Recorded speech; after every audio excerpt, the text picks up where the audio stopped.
Selamat datang di video The Pengusaha yang kali ini adalah judulnya The Daging ya. Oke, The Daging kali ini yang ngisi kebetulan adalah saya sendiri, yaitu Fusik lebih dikenalnya gitu. Nah kalau yang belum tahu, jadi Fusik itu adalah seorang yang antusias banget dengan digital marketing. Nah pada kesempatan kali ini saya Fusik atau lebih dikenal juga namanya Imam Agung Edibowo. Nah aku akan nge-share ke kalian keadaan digital marketing di Indonesia yang nyatanya itu lebih bagus kalau diibaratkan seperti perdukunan. Nah penasaran kan kok bisa ya digital marketing kok kayak perdukunan. Jadi begini ya, sekitar beberapa bulan yang lalu aku memutuskan untuk share tentang digital marketing, lebih tepatnya Facebook, Instagram Ads. Nah setelah share ternyata konten yang aku share di YouTube itu lumayan booming gitu ya. Sampai sekarang sudah ditonton sekitar 150-an ribu orang gitu. Dan dari situ itu banyak sekali pertanyaan-pertanyaan yang muncul gitu.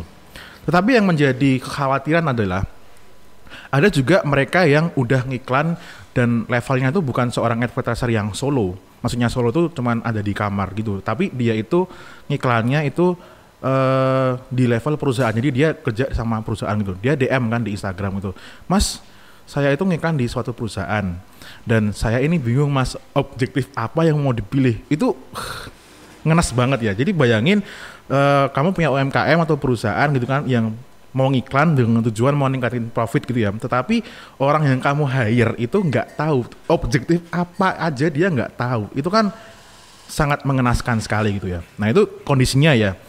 Dan di level perusahaan pun seperti itu. Di level solo, wah ini makin gila-gilaan lagi ya.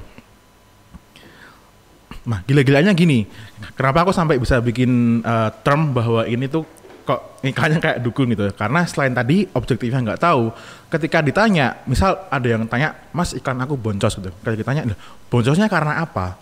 Ya nggak tahu Mas, kliknya aja mahal. Atau kalau nyakam mahal nggak ada yang beli gitu, terus dan seterusnya. Katanya oke, kalau memang mahal, acuannya mahal itu kayak apa gitu, itu ditanyain kayak gitu terus menerus gitu, nggak paham gitu. Padahal digital marketing itu adalah alat ya, kalau di sini kita ngomongnya Facebook sama Instagram Ads, ini adalah alat untuk mengukur efektivitas proses marketing kita. Jadi kayak konten iklan kita itu kayak gimana, terus funnel itu kayak di websitenya, penawarannya gitu. Terus kalau misal closing-nya pakai WhatsApp, kita juga nanti bisa mengukurnya. Nah itu semua diukur. Jadi iklan di Facebook, Instagram Ads itu bukan kok langsung bahasa Jawa itu ujuk-ujuk langsung untung gitu, tiba-tiba langsung untung, enggak. Ya bisa aja kalau memang produknya itu super winning gitu ya, dan advertisernya udah beneran memang seorang advertiser yang winner gitu ya. Tapi kalau baru awal-awal dan belum mengerti sama sekali kayak konten iklan yang bagus kayak gimana, itu kecil kemungkinan kamu langsung bisa cuan gitu. Tapi jangan berkecil hati ya, seiring kalian itu lebih sering menggunakan digital marketing, Facebook, Instagram Ads, nanti kalian akan bisa jauh lebih memahami. Nah, di kesempatan kali ini, aku ingin meluruskan ya pemikiran-pemikiran, cara-cara yang nggak tepat menggunakan digital marketing ini, sehingga apa, kalian tuh nikahnya nggak seperti dukun lagi, kan sayang tuh duitnya. Mending daripada buat bakar duit sama si Mark Zuckerberg ini, mungkin duitnya buat beliin kado cewek kamu, atau mungkin buat beli konten iklan dan sebagainya, atau beli seminar-seminar yang lain yang lebih bermanfaat daripada kamu cuman bakar duit. Nah first thing to do ya, buat kalian yang kepengen ngiklan biar nggak kayak dukun adalah kalian sendiri harus paham funnel kalian itu seperti apa. Nah aku ulangin lagi ya, buat yang belum mengerti funnel itu adalah perjalanan. Lebih tepatnya gini, funnel itu suatu perjalanan customer dari yang tadinya belum kenal terus jadi kenal. Tapi di dalam digital marketing penggunaan Facebook, Instagram Ads, kita lebih kecilkan lagi skopnya, yaitu adalah dari mulai ngiklan, kan klik kan itu customer klik, tahun customer klik iklan masuk ke landing page kalian. Setelah landing page nanti event selanjutnya tuh apa? Biasanya kalau di WKWK Land di Indonesia itu dia langsung ke WhatsApp, atau kalau nggak WhatsApp dia biasanya masuk ke form. Setelah form baru dia masuk ke pembelian gitu. Nah mau pakai yang seperti apa tuh terserah, monggo, itu nggak ada rumus baku, karena itu tergantung keputusan si advertiser, keputusan perusahaan, dan lebih tepatnya lagi adalah behavior dari si customer di dalam niche market tersebut gitu. Jadi di situ nggak boleh diperdebatkan. Nah setelah kalian udah tahu funnel kalian itu seperti apa, next step adalah ketika kalian ngiklan ya kan, kalian cek cek yang pertama adalah CTR link click ya, pakai angka yang unik. Nah gitu. Nah CTR link click ini yang akan maksud adalah untuk mengukur performa konten iklan kalian. Nah, berdasarkan kesepakatan yang disepakati secara tidak sengaja, maksud TV itu gimana? Nah, itu CTR link click itu konten iklan itu dikatakan oke, itu ketika dia skornya di atas 1% ya secara overall. Jadi ada Facebook feed, Instagram ads, ada Instagram feed dan yang lain-lain itu di atas 1%. Jadi di adset maupun di ads itu angkanya dari 1%.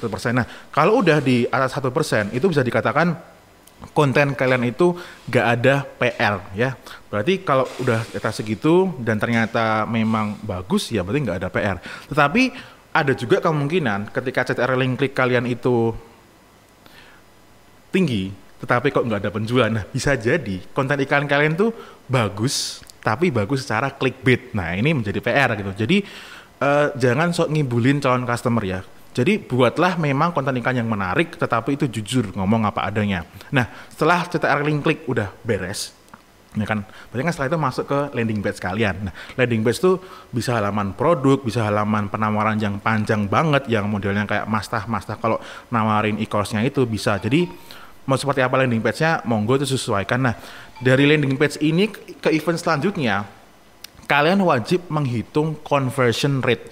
Conversion rate itu bahasa yang sudah dipahami adalah conversion rate itu bahasa yang paling sudah dipahami oleh kita adalah kekuatannya si landing page ini mengubah si calon customer menjadi orang yang lebih hot lagi kan di perjalanan gitu ya. Maksudnya dia berani ngeklik lagi ke event selanjutnya. Itu berapa gitu. Katakanlah nih dari landing page masuk ke WhatsApp gitu ya. Kan yang paling umum ya. Itu katakanlah dari 100 yang ngeklik jadi WhatsApp ada 10 orang. Berarti conversion rate di landing page adalah 10%. Gitu ya. Nah, mau berapa persen itu akan beda-beda nanti, akan dipengaruhi oleh targetingnya, audiens yang dituju, dan juga nanti konten iklannya juga itu. Tetapi di sini PR-nya adalah kita harus tahu dulu apakah dengan 10% itu tadi itu bikin kita boncos. Ya. Kalau memang bikin boncos berarti diperbaiki, bisa perbaiki penawarannya, bisa diperbaiki konten kualitasnya, gambarnya di dalamnya, atau mungkin ditambahin video, atau dikasih semacam diskon tapi terbatas nih gitu. Karena ada banyak juga yang udah ngiklan gitu kan, tetapi di bagian landing page-nya itu cuman asal numpuk-numpuk gambar. Nah ini juga bahaya. Jadi di landing page itu kita diusahakan di situ ada semacam penawaran dan penawaran itu harus dibikin terbatas. Nah terbatas di sini bukan kayak misal harganya 250.000 gitu kan, dicoret dari 200.000. Itu tuh orang udah pada tahu kalau itu bohongan ya. Jadi misal nih kalian punya item beberapa jam ya. Kalian bikin semacam penawaran di mana salah satu jam yang kita tawarkan ini akan didiskon, lagi didiskon selama 24 jam. Tetapi setelah 24 jam lewat, jam yang ini nggak bakal diskon lagi. Nah itu lebih make sense. Jadi customer ngerasa, oh ini beneran diskon, jadi nggak dikibulin gitu. Jadi perhatikan juga penawaran yang kalian tawarkan di landing page begitu.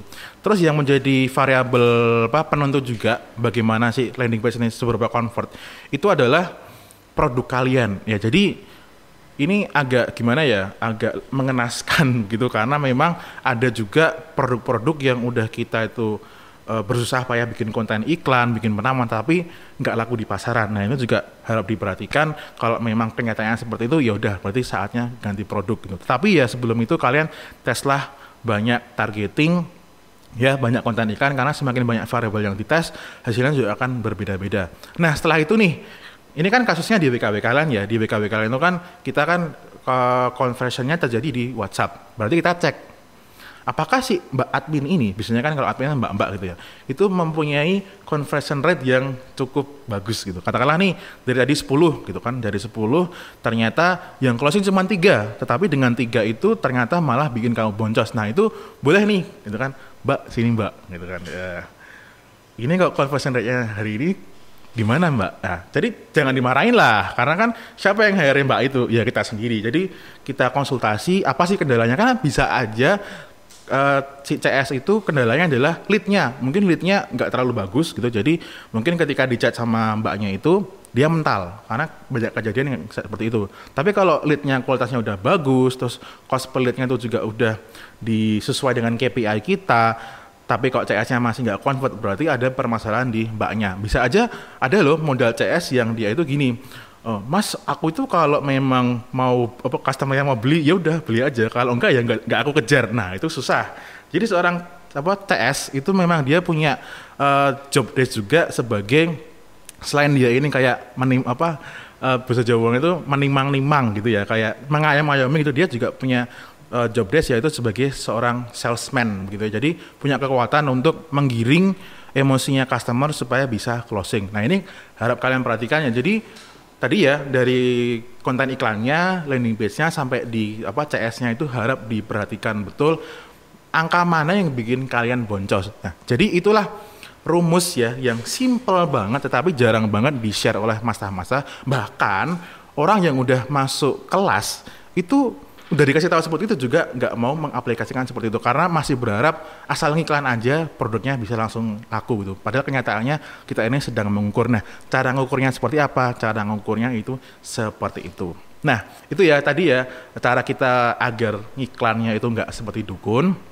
Nah, maybe next time akan aku sambung lagi tentang pembahasan bagaimana sih kalau kita udah punya data. Nah, dari data itu kita mau diapain terus apa aja variabel yang mau dipangkas, karena kan kalau kita udah punya data kita tahu nih, oh ternyata mungkin kota ini itu kotanya nggak terlalu bagus penjualannya, atau dari umur ini, atau dari placement ini. Nah itu seperti apa nanti akan kita bahas di selanjutnya. Tapi untuk kali ini cukup sekian dulu. Terima kasih yang sudah menonton dan terima kasih juga untuk pengusaha yang sudah memberikan kesempatan Fusik untuk berbagi dan kita bisa mengeliminasi para pengiklan yang seperti dukun. Wah, karena saking antusiasnya aku jadi lupa ya. Buat kalian yang tertarik untuk ingin membahas lebih in-depth lagi dengan aku one on one ya. Kenapa one on one ya? Supaya jauh lebih dekat. Nah, itu kalian bisa daftar program konsultasi dengan aku Fusik. Nah, untuk lebih lengkapnya syaratnya apa aja itu silakan kalian cek di description box di bawah gitu. Nanti akan kita cantumkan begitu. Dan kabar baiknya ini cuman terbatas untuk beberapa orang aja. Supaya apa? Supaya kalian spesial. Oke, itu aja ya. See you again next time. May you all live in prosperity.